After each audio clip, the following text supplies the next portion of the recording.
আকাশবাণী কলকাতা, স্থানীয় সংবাদ পড়ছি রক্তিম ভট্টাচার্য।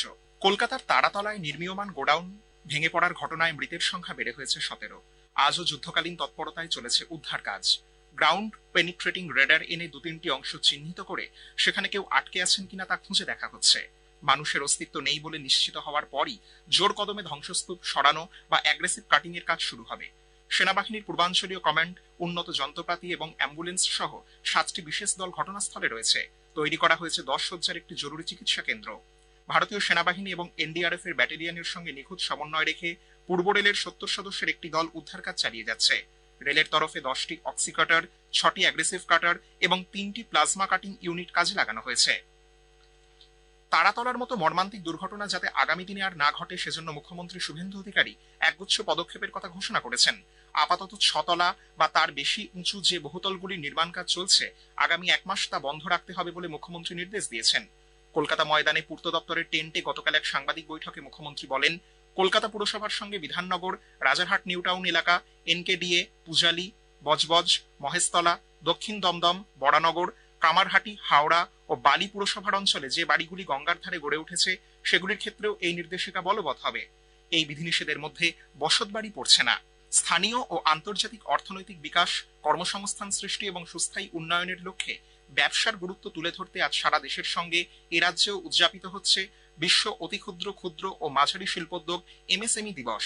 আজ এই উপলক্ষে কলকাতায় বণিক সভা মার্চেন্ট চেম্বার অফ কমার্স উন্নয়নের মূল ক্ষেত্রগুলির দ্রুত উন্নয়ন শীর্ষক আলোচনায় অংশ নিয়ে ক্ষুদ্র, ছোট ও মাঝারি শিল্প দপ্তরের প্রতিমন্ত্রী অশোক দিন্দা বলেন, রাজ্যে বন্ধ হয়ে থাকা 8,000 ক্ষুদ্র কলকারখানা নতুন করে খোলাই সরকারের কাছে একটি চ্যালেঞ্জ। মস্ত বড় একটা চ্যালেঞ্জ আমাদের নতুন গভর্নমেন্টের কাছে। এই চ্যালেঞ্জটাকে আমরা একদম 100% এফোর্ট দিয়ে আমরা এটা সাকসেস করব।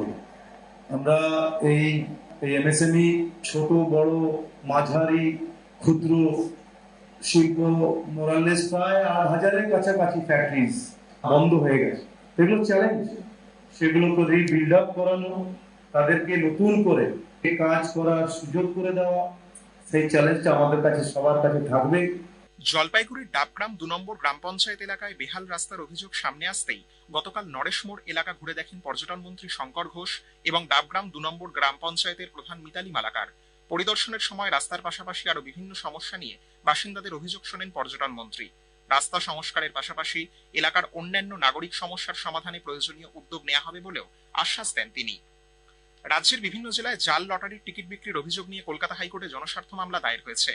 মামলাকারী কলকাতা হাইকোর্টের আইনজীবী পার্থসারথী দাসের অভিযোগ, লটারি সংস্থার অনুকরণে রাজ্যের বিভিন্ন জেলায় অফলাইন ও অনলাইন উভয় মাধ্যমেই লটারির জাল টিকিট বিক্রি করা হচ্ছে।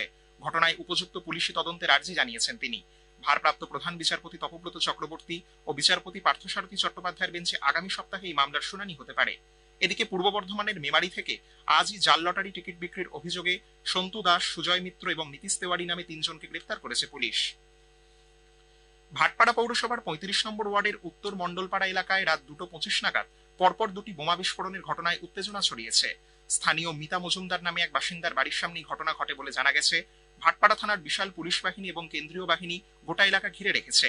ঘটনাস্থলে পৌঁছে জগদ্দলের বিধায়ক ডক্টর রাজেশ কুমার স্থানীয় বাসিন্দাদের সঙ্গে কথা বলে জানান, এ ঘটনায় জড়িতদের কাউকে ছাড়া হবে না।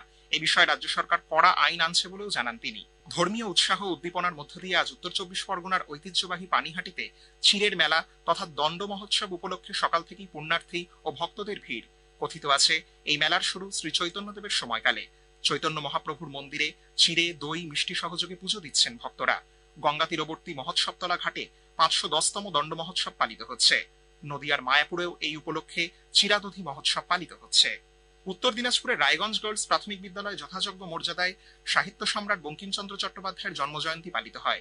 অনুষ্ঠানে বিদ্যালয়ের শিক্ষক শিক্ষিকারা পড়ুয়াদের বঙ্কিমচন্দ্রের জীবন, সাহিত্যকর্ম জানতে উৎসাহ দেন। প্রধানমন্ত্রী নরেন্দ্র মোদী আগামীকাল আকাশবাণীতে মন কি বাত অনুষ্ঠানে দেশ বিদেশের মানুষের সঙ্গে তার চিন্তা ভাবনা ভাগ করে নেবেন। এটি হবে মাসিক এই বেতার অনুষ্ঠানের 135তম পর্ব। আকাশবাণী ও দূরদর্শনের সবকটি চ্যানেলে সকাল 11টা থেকে এই অনুষ্ঠান শোনা যাবে। আকাশবাণী সংবাদ website, news on AIR mobile app, Akashvani ও দূরদর্শনের সংবাদ বিভাগ